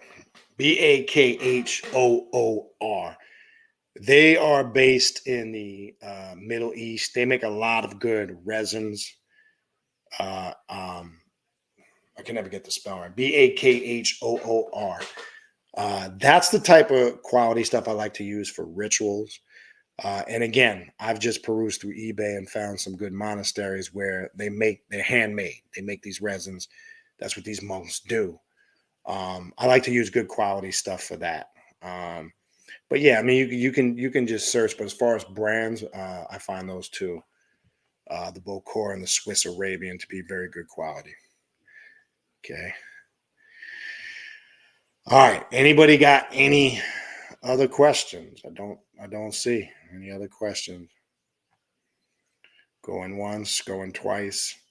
All right. I think I don't see anything else.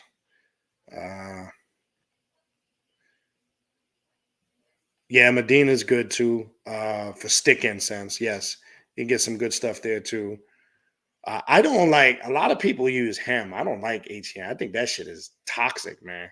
That's some cheap quality shit when it comes to stick incense. I know a lot of people use that shit. I don't find any of that stuff to be good. One, it burns cheap. One, it doesn't last long. Anytime, like when it comes to stick incense, when you're outside of resins, when you light it and you see a lot of that black smoke come off, that's very bad quality. It should burn very clean and it should burn smooth. When it comes to stick incense, I'm talking about. Uh, I don't care for the ham. Goddess Isis, happy holidays using yours, brother. Spending the end of the year in a state of but looking for. I appreciate that. Same to you. Excuse me, Lynn. I don't ever. I'm always doing readings. Like as I said in the last videos, what I shut down from Thanksgiving to New Year's is classes and rituals. I don't do any of that, and I take a break from Patreon. So if you're interested in the reading, just send me an email. I'll send you the information of the type of readings and the prices. So yeah, and that to everybody else. I never shut down from doing. I'm always doing readings. I do that all year round. And to put it out there, as if you came on late, right now, from now until the end of February, I am doing the yearly forecast readings. And the yearly forecast reading basically is to look at your outcome. What's in store for you for 2023? It's a month by month breakdown, and it involves going through each month. And it's information to help you and prepare you so you can do what you need to do for 2023. In addition to a bunch of other types of readings I offer. So the readings are always there. I never shut down from doing those. You can shoot me an email, whether it's Lynn or anybody else. You see the email going at the bottom of the screen, khnum19@gmail.com, and I will get back to you and we could set something up. And again, for those, again, that came on late, just want to run through January's events before I close it out. So we are back at it full blast beginning first week in January. And again, to participate in these classes and the ritual, I would encourage you to go to the Patreon page, patreon.com/Baniti, Baniti, and join Tier 3. That will give you an access to all of the classes in the monthly ritual. All right, so just real quick. So what we got upcoming for the month of January, I'm going to run through it again as I did in the beginning. So it begins Friday, January 6th at 8:15 p.m. Eastern Standard Time. We have the annual New Year's charging rite, which we do this every year. And it's where we begin our year charging all of our ritual tools, our amulets, our jewelry. That will be on Friday, January 6th, 8:15 p.m. Eastern Standard Time. Then the next day, Saturday, January 7th, 3 p.m. Eastern Standard Time, we have our shadow work class number 13. Yes, we are 13 knee deep. We will continue our shadow work.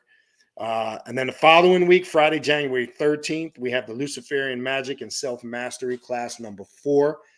We will discuss, I know some of you tomorrow night are getting ready to perform your Luciferian self-initiation rite, and you guys have been preparing for the last several weeks. We will discuss that, get feedback on that, and a whole bunch more we will get into and continue our work in Luciferian magic and self-mastery.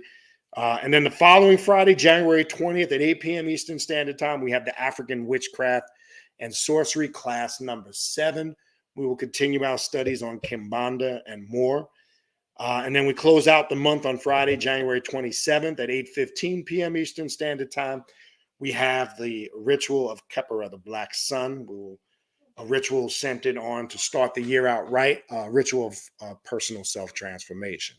All right, so it all kicks off. We get back to work hard in January. So we have just another week and a half so off. Having said that, I want to say this to you guys. Number one, I appreciate all the support for you guys that have been supporting the YouTube channel for the last several years. I want to thank you guys. Also, for all you guys that support the Patreon page, some of you guys have been Patreon members since day one. Some of you guys have been rolling in the classes from day one. So I appreciate you guys. I appreciate the new members of Patreon. I want to thank you guys from the bottom of my heart, sincerely, for all the support. I truly mean that. And I look forward to seeing more of you become members down the road. And other than that, if you do or do not celebrate the holidays, I hope you guys enjoyed your Thanksgiving. If you do celebrate the holidays, I hope you guys enjoy tomorrow. I know I will, as I said. I'm looking forward to these next 2 days with family and friends and just kicking it and having fun, and then bringing the new year in with a bang next weekend. So I got a lot of family here. I got cousins, nephews, uncles, aunties, my sisters. So I'm excited. I love this time of year. It's great power and energy for me. So happy holidays, Merry Christmas, Happy Hanukkah, Happy Kwanzaa, whatever the fuck it is you celebrate. I appreciate you guys. I humbly mean that from the bottom of my heart.